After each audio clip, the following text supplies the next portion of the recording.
Let's do this.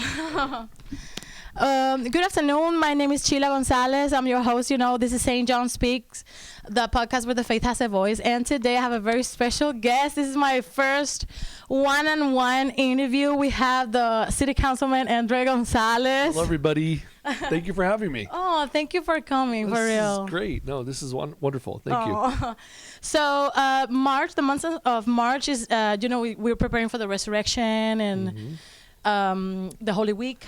So I really wanted to dedicate the month to sacrifice and service and anything related to that too. New beginnings, new ways to help community. And we just passed February was all dedicated to love and Black History Month. Yeah. So before that, it was all community. We really want to make a difference. And of course, thinking about you, it was mandatory. Okay, that's very nice of you to say. Thank you.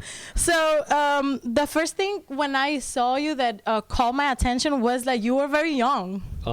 You look very young. Oh, thank you. I'm not very young, but thank you. You look very young. And I was like, when I searched your biography and everything, you've been so many places. So you've been in so many chairs, important chairs in the community, in the county of Kern. And so at your age, can you tell us your age? Is it public? I think the gray hairs in my beard will give away that I'm not so young anymore. Oh, okay.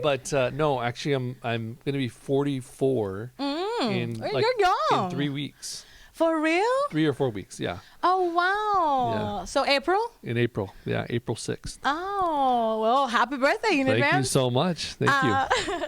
So, yeah, that really caught my attention, catch my eye, what's the secret to stay young and stay that active? Let's see here. The secret, I don't think there is a secret other than, make sure to go to bed early. I think the other thing is that always helped me in my life is not to take life's trials too seriously. We all go through very difficult things in life. And, sometimes in politics, there are people who are, we call them haters, be hating.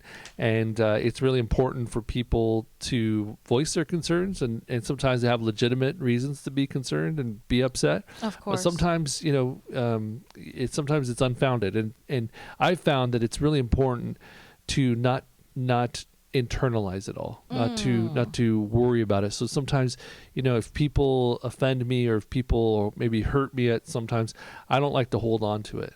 Don't like to hold on to grudges. And I feel like ultimately that helps me stay young because, if you watch a child, the child can go and play on the playground, fall down and just get up. And then get up and everything's fine. But as soon as the child falls down and then adults are around and they make a scene, the child starts to cry. The child starts because of the reaction from the parents. Wow. So, ultimately I believe that if we can, we're going to experience things in this world that are negative. We're going to experience things that people are going to trespass against us. Yeah, and it's important for us to forgive, forget, and move on.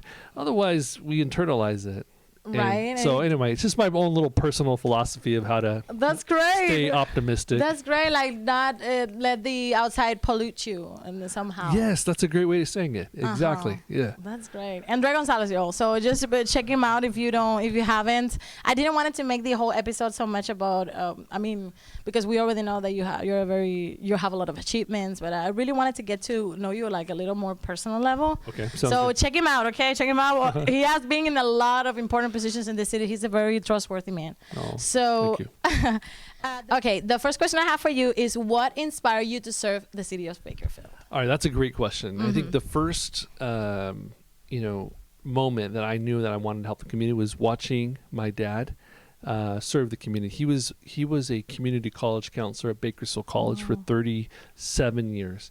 And all throughout my life, I got to witness him helping the community out, helping first-generation college students navigate the process, getting grants, getting scholarships. He would walk students to class. He would hold their hand and sometimes kick them in the behind to not literally, but just to kind of make sure to hold them accountable. And he was like a father figure or an uncle figure to so many students. And as a result, so many people throughout my life would say, your dad was my counselor. And if it wasn't for him, I would not be where I am today. And he passed away 10 years ago. When he passed, the Bakersfield Californian actually wrote an article about his life. And the title of the article was Manuel Gonzales, the Champion of the Underdog. Wow. And when I read that, you know, in my grief and depression and everything that I was going through, when I read that, I felt this sense of warmth and this sense of just deep pride that I'd never really felt before. I felt that at that moment, and I knew that that was the mantle that I wanted to carry out, being the champion of the underdog, the people who feel like no one is paying attention to them, the people who feel like their voice is not heard and they're not seen, correct, and who live in neighborhoods that feel neglected and feel like there hasn't been investment. That is where I wanted to be. And so for the last 10 years of my life, actually the last 20 years of my life, I've been really focused in on trying to do whatever I can to help uplift those neighborhoods and help provide those opportunities for all of us to advance our life, whether it be going to college or getting quality education, or whether it be reinserted in society. What's that? Reinserted in society. Yes, absolutely. And, making sure that we have opportunities throughout this community. I believe in an abundant community. And there's two types of worldviews that people have. One is of a scarcity model, meaning there's not enough resources for everybody to go around, so I have to hoard resources. That's mostly the mentality that people have. And it's just me, right? I got to take care of mine and my own. And I don't blame people for feeling that pressure, and because there's a lot of experiences in life that make it very difficult and make you feel like that, for sure. But ultimately, I believe in this abundant society, abundant community, meaning that I believe that fundamentally there is a lot of opportunity out there for all of us to succeed. We just have to make sure that we create those pathways for people to seek that opportunity. I believe that too. I know that you have a very important position with the homeless and the homelessness. So I really like that. I have a heart for homeless people. So I wanted to ask you about that, like, what kind of initiatives the city has in that area. Yeah. So we've been working on this for the last 7 years or so. Because homelessness has slowly grown. We've always had homeless people in our community. We've always had homeless people in the state of California and throughout the country. But what we've seen over the last 7 or 8 years is this slow and steady increase in homeless. And the way I like to think about it is similar to what folks who are in the homelessness sector, the people who are actually on the front lines, how they describe it. And they describe it as sort of like this flow of people who fall into homelessness and then exit homelessness. So when they exit homelessness, we call it outflow. Right? Outflow. Okay. But when they enter homelessness, we call it inflow. Because people aren't born homeless. I understand, yeah. People, they get there throughout situations or they circumstances. find themselves homeless for whatever reason. So there's an inflow issue. There is a number of people who are finding themselves in that situation. They are flowing into the homelessness system. That's a problem. So, our systems, our programs, our nonprofits, everything that we've had available for decades. We've had a homeless shelter. We've had resources for homeless for decades, forever. But they were being inundated by people because the inflow started to increase. That makes sense, right? It's like a river when there's flooding, right? If the conditions are like supporting that inflow, then there is going to increase the amount of. So what we've tried to do is address this issue first and foremost by trying to address the inflow issue. So the number of people who are experiencing homelessness today, how do we get them off of the streets and into shelter, and then on a pathway to housing, on a pathway to prosperity. To that outflow. And it's very difficult because we have folks like Flood Ministries who do a great job. These are homeless navigators who are working with people who are on the streets and they're saying, okay, what do we need to get you into housing? Okay, some people need a driver's license. Some people need to be on Social Security or SSI, so they need to get a medical appointment with the doctor. Some people are ready to go, and they just need a rental application, or they need a job, and they're able-bodied. They're looking for a job, but they need to get out there and get a job. So these homeless navigators are trying to help them out. Go to the DMV to get their driver's license. Go to their doctor's appointment. The problem has been, they go out and they meet this person, and maybe one day they're, on Brundage and Union, and the next day they say, okay, we're going to come back and meet you here to take you to your DMV appointment, and they're not there. And a lot of the time that we spend from the perspective of the navigator, a lot of time that's spent is just finding people out in the community and reconnecting with people, because they're so mobile. So the very first thing we had to do was build a new shelter, a homeless shelter, but a homeless shelter that was low barrier, meaning, many of the shelters traditionally would not allow people in if they had a partner. So, just reduce the barriers that they might have to get in it. To get in, right. So what we focused on was the 3 Ps. Partners. So if you have a partner, we have a partner dorm for you and your partner. Okay. Possessions, meaning if you have all your stuff, we can put it into the shelter. We can store it away. Oh. And we put it through a hot box so that we can kill anything that might be on it, and then we can store it for you. And then the third is pets, because there's a lot of people who have pets, that have pets, they have dogs, and that's their companion. They're not going to get rid of it. So separate them. So we now have a shelter with 300 beds on Brundage Lane that houses individuals as guests. From there, then we can find some sense of stability, because being homeless is hard. I know.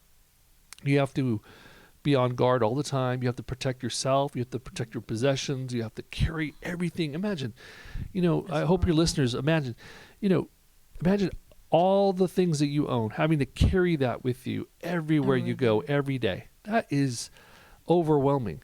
So we have to find a space, where they can just have all their stuff there, and that's at the Brundage Lane Navigation Center. And then also get some rest. Yes. Being able to sleep, being able to put your guard down, exactly, and find that sense of stability.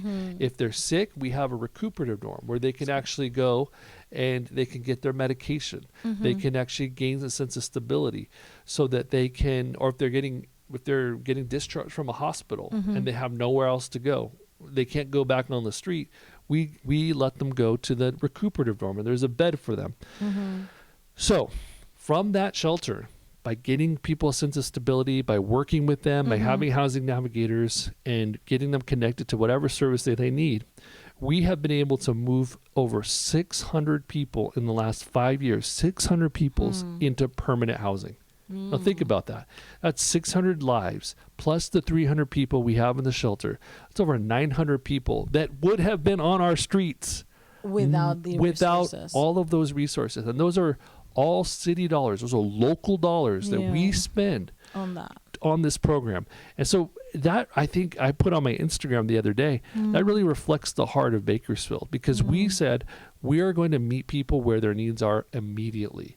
And we're trying to do as much as we can. There's a waiting list for people to get into BLNC. There are people who are sleeping on the streets tonight who are desperate to get into the BLNC. So we're trying to work as hard as we can to deal with all the demand, to get people out of the shelter and into permanent housing, so that we can move people in. It's that, and the flow can continue, because right now we have a bottleneck. But overall, we have to, now that we have a lot of these systems in place to address people where they are as homeless, we have to address the inflow issue, because that inflow issue is stubborn, and it continues to bring people into the it's going to saturate into the street. That's correct. So we got to figure out, why are people the causes. I think a lot of them are also dealing with mental health, with addiction, and Correct. Mental health, behavioral health, addiction. Okay, all those things, all those conditions are true. For the inflow. Right. But we know that for decades, we've had people who had behavioral health issues, who've had mental health issues, who've had substance use disorders. We've known that. But a lot of folks were not homeless. So what's different today? What's happening today? And fundamentally, if you look at the data, you will see that at the same time, there has been far less units of housing, whether it be single residential community, like, single family homes or multi-family dwellings. There have been far fewer units of housing being built over the last few decades than there was in the 60s, the 70s, and the 80s. We just aren't building enough. In the 60s to the 80s, we were building 150 to 300,000 units of new housing in California every single year. Wow. Now, it's like 75 to 125,000 units of housing. Wow. So we're not meeting the demand. So I like to think of it as like a game of musical chairs, because, when you play the game of musical chairs, people go around, then you take one chair away and someone loses. That spot, Someone loses that chair. It's the same thing with housing. There's just not enough units of housing for everyone in California or everyone in the Western states. So some people are going to lose. Some people are going to be unhoused. And the people who are most likely to be unhoused, most likely to lose, are who? Are the most vulnerable in our society. Wow. They're the elderly. They're the disabled. They're the people with mental health issues, people with substance use disorders, people who are victims of domestic violence. Wow. These are the people who are most likely to lose out in this whole sick game of housing. I know. Musical chairs. Wow. So we have to fundamentally fix this system by building more housing. It's very simple.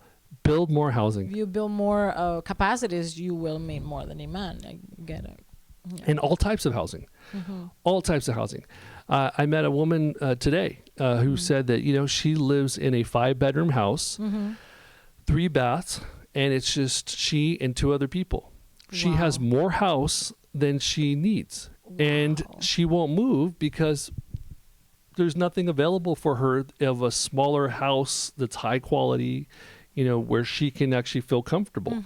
And so we need to build new housing, starter homes, smaller homes. Families, right. Yeah. There's that missing middle housing of inventory that's lost and that's in demand, but we need to build it. I think about my mom. My mom is, 79 years old.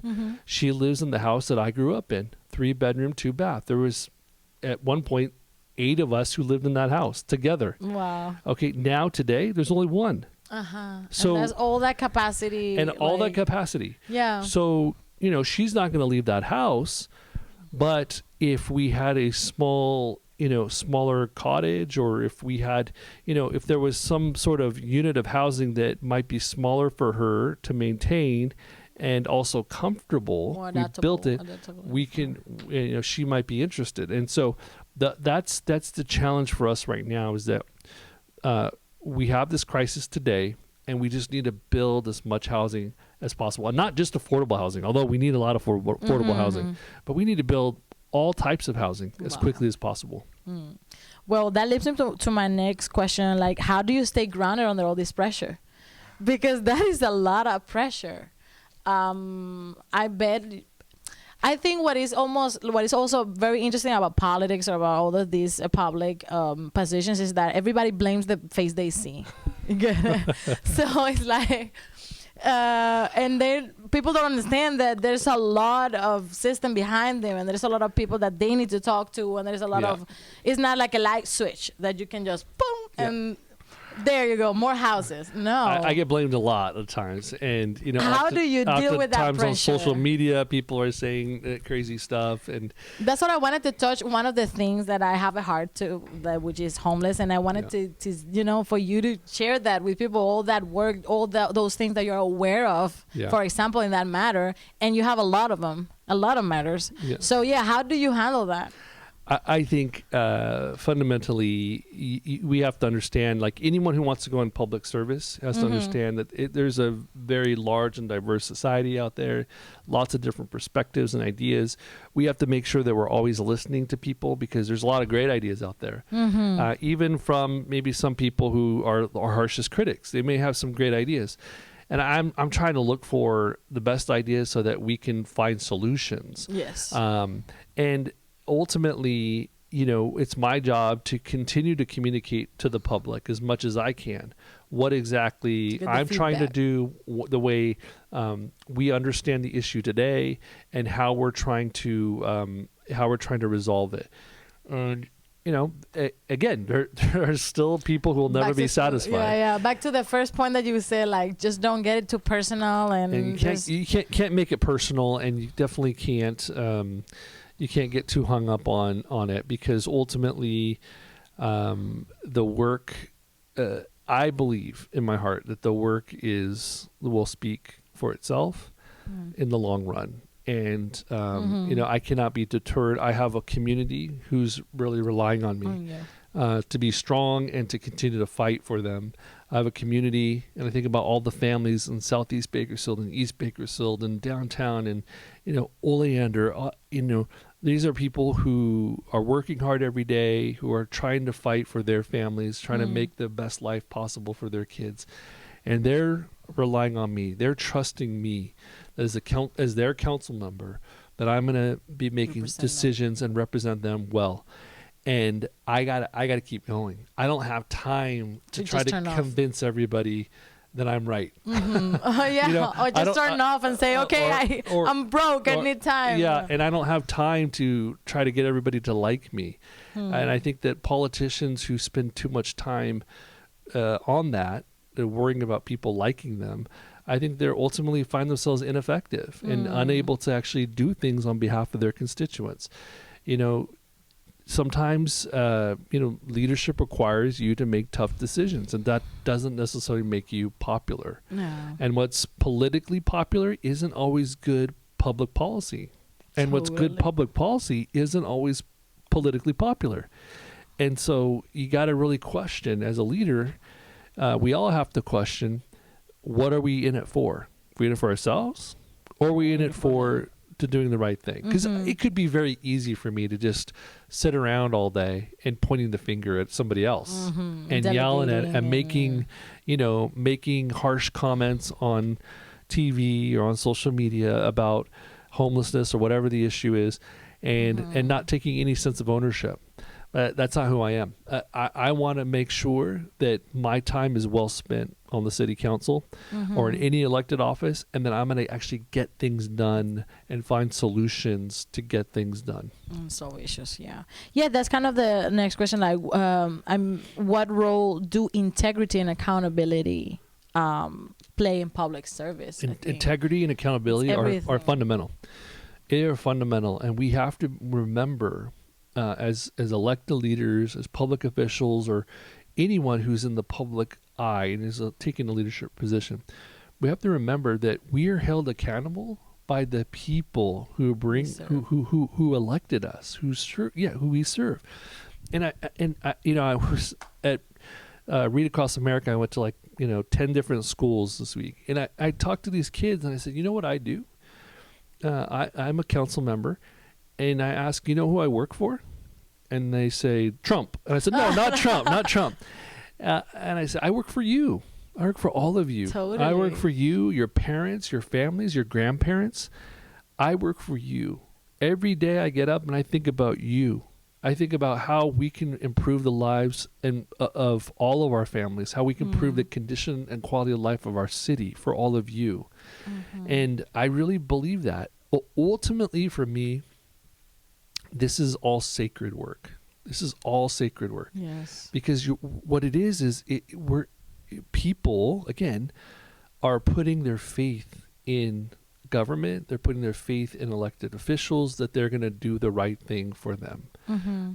They're spending their own hard-earned money in taxes, and sometimes way too much money in taxes for government, and they're expecting A response. a response, and that their leaders are going to do the right thing and make right decisions with integrity. That to me is very sacred work. That's very sacred, and especially when people's hopes and faith are part of the work, and you can't take that lightly, and you can't. And for me, that's just it's very, very serious. Yeah. And that's fundamental, integrity and accountability. How do you make those hard decisions and that affect all of those diverse communities? Can you make an example, for example, of a hard decision that you made recently? And yeah, I mean, I bet there are a lot of hard decisions we've had to make over the years. I mean, fundamentally, we are in a position on the city council and in actually any elected office where your job is to make decisions for people. And sometimes folks may not be happy. When we built the Brundage Lane Navigation Center, that was a very hard push. That was my idea. I was pushing it forward. And I had a lot of opposition. I had a lot of opposition from nearby residents who didn't want the shelter because they felt like it would just increase homelessness in the area. And I knew that we were going to adopt a different model, something that Bakersfield hadn't seen before. And I knew that because I'd visited other types of shelters in other communities where the shelter had not attracted homelessness around the area and actually reduced homelessness in the area by the way they operate and some of the commitments that they made to the surrounding neighborhood. And I knew that we could do the same thing, but it was very contentious. Right. And I had a lot of people come up to me saying, we're going to work against you and the next time you run for re-election. God. And I just had to listen to it. But I knew in my heart, like, this was where we needed to go as a city. We just needed more capacity. And we pushed it. And it was actually 7 city council members on the council. 4 of them voted yes. 3 of them voted no. We barely got this passed to buy the property, the old Calcott facility, and we turned it into the Brundage Lane Navigation Center.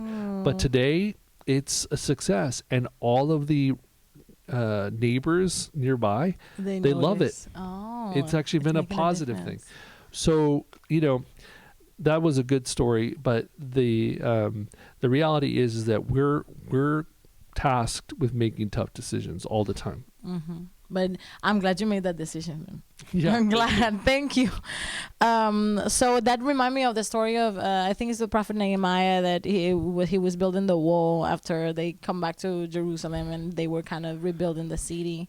And then he has all these enemies sending him message with other people like, we're gonna attack you, and he was like, you know what, I'm not going to focus on that. I'm just going to focus on building the wall, which is rebuilding the city. He was kind of rebuilding the outside border of the city to be protected, and that was the job that God gave him. So he was like, I'm gonna forget about the outside noise, and I'm just gonna do what God commanded me to do, which is protect my people. So that really reminded me of that. So okay, what are the biggest needs you see in Bakersfield right now, beside homeless, of course, this fixing this homelessness problem, and beside that?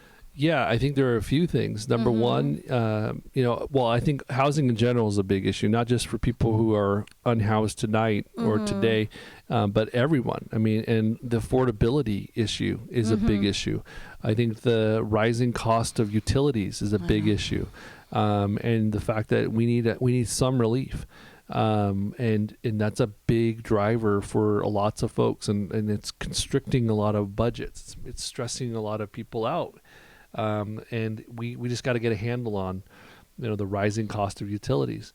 And I also think, though, that, healthcare is a huge need in our area as well. We don't have enough primary care physicians, enough doctors in our region.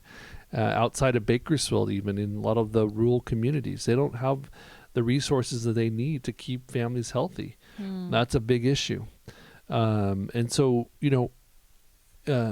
fundamentally, there are so many issues related to the amount of poverty that we experience in Kern County. We have a poverty rate of over 20%, and that's been consistent for a long time. So far too many people are experiencing poverty in our region, and we need to do more to help keep, help get people out of poverty and help keep those who are in the middle class, but really create these pathways so that people can move out of poverty and into the middle class. And part of that means, protecting our local economy, making sure that we have good paying jobs for people. I know so many people right now, friends and family and, just lots of folks in the community who are looking for jobs. It's hard to find a job right now. We need to make sure that we have a region that has good paying jobs, that has industries and that are in this community and offering those jobs of employment. Because ultimately, people need to work, and people need to eat, and they need to provide for their families. And that really scares me. Actually, I think about that a lot, about how are we going to grow and diversify our economy in Kern County over the long term. So we can provide, more opportunities for people to work and have more spots with them. How can residents better engage with the city leadership? For example, residents or even the church. How can we help? Yeah, that's great. So, I think it comes down to just starting where you are. If every person can protect their own and take, charge of their own block or their own neighborhood, and making sure that it's clean, meaning, we're all volunteering to pick up trash. I volunteer a lot of cleanup days all the time. I'm picking up trash all the time. And we all take our own sense of responsibility for our own neighborhood. I think that's huge. And then two is that, we get connected with the city resources that we have available. We have what we call the Bakersfield mobile app, where if you see an issue like graffiti or if you see bulky waste, I've seen it. You can report it right away. We need everyone to do that all the time so that city folks know to go out to respond to those issues. That to have more sense of ownership with your city, hey, this is my home. Exactly. Sense of ownership and a sense of pride. And then, if there's any issues related to safety, that we're communicating those. And then, there's plenty of opportunity to get involved. I don't know how many times we've had community meetings, we've had gatherings where we've invited the public for input, where we're desperate to hear what they need and the perspectives. And we just did an Old Town Kern vision plan where we created this lofty vision for Baker Street over the next 20, 30 years. And we started by listening to the community. We kept inviting people over and over again. But it's really important that community members take that opportunity and participate, because we need to hear from the community and our decision makers, not just me, but my colleagues on the city council. They need to hear from the public. We need to hear from community members. And I know everyone has their own lives and they're busy with their own, jobs and, home life, and they have and the economy. Yeah. And they have, trust me, I know, I know the struggle. But even if we just take a small chunk of time to commit to giving back to the city, to helping make the city a better place, can you imagine where we could go? I always say, volunteering is the answer. Yeah. To people, just volunteer for something. Just do something. Yeah. You're right. Whatever you want to do, whatever you think that you can help out, even if it's picking something or just do it. So what message would you give to the family? What is the message you give to families, to youth, to the seniors in our city? My dad, he used to always tell me when times got tough and I got real stressed out, or I thought I wasn't sure that I was able to pull through or to do something, he would just tell me, keep the faith. Just keep the faith. Keep the faith. Keep the faith. He would always tell me that. Just keep the faith. And I always remember that even today when things get stressful, I just like keep the faith.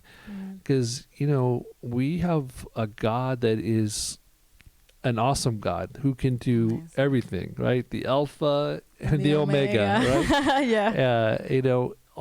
And we, should place our trust in him. And if we do so, anything is possible. But we got to keep that faith because, yes, the times, they look dark.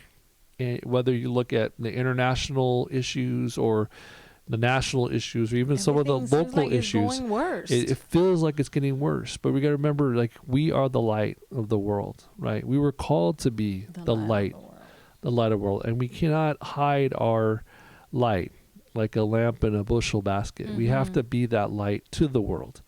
And oftentimes I feel as though we spend too much time looking out there for someone to be the light. We are the light. And we need to do whatever we can to show the way and to light this world. And that takes faith. It also takes action. It takes us volunteering. It takes us doing acts of service, acts of kindness, but bringing light into this world. A few years ago, I was getting a little depressed because of all the negative things that were happening in the world. And I was thinking to myself, to be a destroyer, to destroy and just, bring everything down, to make everything worse in our community or in our world, it's very simple, right? That's the easy road. It's the easy road. Like if you wanted to burn a building down, it just takes one match. Totally. And anyone can do it. Light a match and you can burn a building. But to build a building, to build something new, it takes a lot of effort. It takes a lot of time. It takes a lot of money. It takes a lot of resources.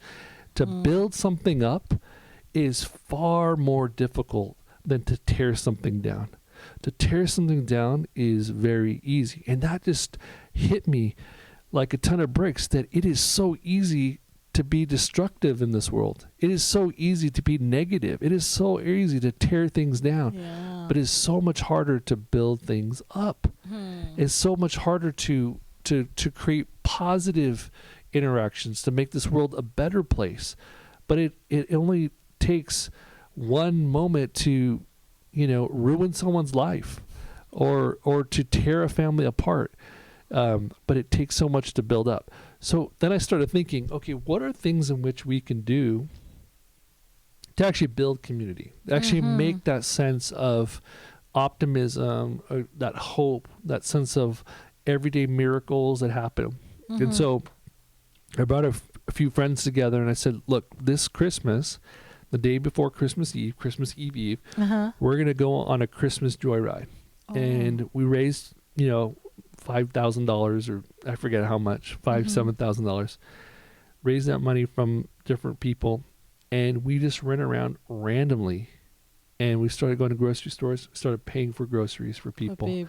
We went to the Valley Plaza, and we started paying for gifts for people, buying shoes for kids. We went to the gas station, and we just started filling people's tanks up. That's awesome. And the point was not just to do something nice for Christmas. The point was, we're going to do something that's random, that's unexpected, that feels like a little, I don't want to overstate it, but just a little miracle, like a little thing, like a little blessing out of the blue, that's out of the ordinary. And we don't know who we're going to affect. We don't know if, this person has $10 million in the bank, or if this person is $10 million in debt, or if he just has nothing. We don't know. But the point is, God knows, and that we're going to be out there. We're going to be out there. We're just going to create these little moments for people, and give them a little. Hopefully, it's a blessing to them. That's amazing. But we're going to try to do stuff for them that hopefully builds up people, builds up that sense of hope, builds up that sense of Christmas spirit, but that sense of this faith in general, that there is, it builds up within people's minds that there are good things in this world, that goodness still exists in this world. And I think that's ultimately the struggle. We cannot let people convince themselves that evil reigns. We have to demonstrate. Remind them. We have to demonstrate that goodness still is there. That goodness still exists in this world. And that goodness is still, that, you know, we know who our king is, right? And that goodness still will prevail. The light will still prevail. And it's so contagious. I was, this happened to me 2 nights ago. I was doing groceries in Target, and there was this young lady that she didn't have to pay for her body wash. And I said, don't worry, I got it for you. And then, but the guy with the, you know, there's always someone supervising the machines, and it was in the self-checkout. He was so indifferent. But then after he saw what happened, he just got involved, bringing a card or whatever it was. So, yeah, it's very contagious when you do something for someone. I was thinking about that. Maybe she will do something for someone else. Just because, you know, I kind of light up that match. Yes. So instead of lighting the match for destroying, we must light the match for building up. That's right. Yeah. So, what gives you hope about Bakersfield's future? You know, I have been very focused over the last 10 years on the city council on renewing the urban core and really advocating for Southeast Bakersfield, for East Bakersfield, for downtown, and really trying to steer more investment both from the city and the state, and then also from private investment to invest real dollars in our area. And we're starting to see it happen. And so I'm really excited to see that work continue and see our urban core really start to come back. Because it's been neglected for a long time. There are many neighborhoods for decades that have not gotten the resources that it really deserves. And, you know, we see the west side of town continue to grow, and new developments, new roads, new parks, you know, nice looking shopping centers. Like everybody wants to go to that place. And the other day I went to this place that they call The Hill. And I think it's in the Panorama City, the east side. And it was beautiful because I only been here for like 2.5 years in Bakersfield. So I'm kind of, you know, getting to know the town, and I'm definitely a downtown woman. Oh, good. Yeah. So even in my city, I was born in Havana, and I lived in Spain for a lot of years. In Madrid, I always lived in downtown. So I said, "Where's the downtown here? I want to see it." Oh, good. And that broke my heart a little bit, because it's true that the west part is more. Yeah. And the downtown is really beautiful, but it does need care. It does. And, you know, we've done a lot. There's still a lot more to do. And we're going to do it. And, you know, as I'm looking at other things now, I'm running for state assembly. I'm not going to go on the city council. Congratulations. Thank you so much. God willing, it'll be successful. But my point is that we will see the future be very, very kind to Southeast Bakersfield, and then also East Bakersfield and downtown, because of the trajectory that it's in now, because of the investment. We've started the ball rolling, and that will continue for years to come. That's great. Yeah. Thank you. Looking forward to it. Yes, absolutely. Me too. Thank you. Just one more question. How do you know about our church? Are you familiar with St. John? I do. Yeah, I'm familiar with St. John. And I've known St. John's for a long time. Yeah. I've known many of the members. I've been able to attend services here for a couple of times throughout the years. But I love this church. It's such a great community asset, and I love that. You know, people who pass through Bakersfield on the 58 see the church, you know, as the development that. Yes, exactly, and it's like a pillar in our community. Oh, thank you. We're trying to get it like more. We're kind of doing more stuff like the East Bakersfield. Yeah. We're trying to get it like more out there. Fantastic. And it's definitely a blessing to have you here and support us in the growth. Yeah, it's my blessing. Thank you. So yeah, that was all, folks. God bless you. You know, we're gonna be here every week. St. John Speaks, the podcast with the faith has a voice. And yeah, God bless you. Okay, stay safe. Stay safe. Bye, everybody.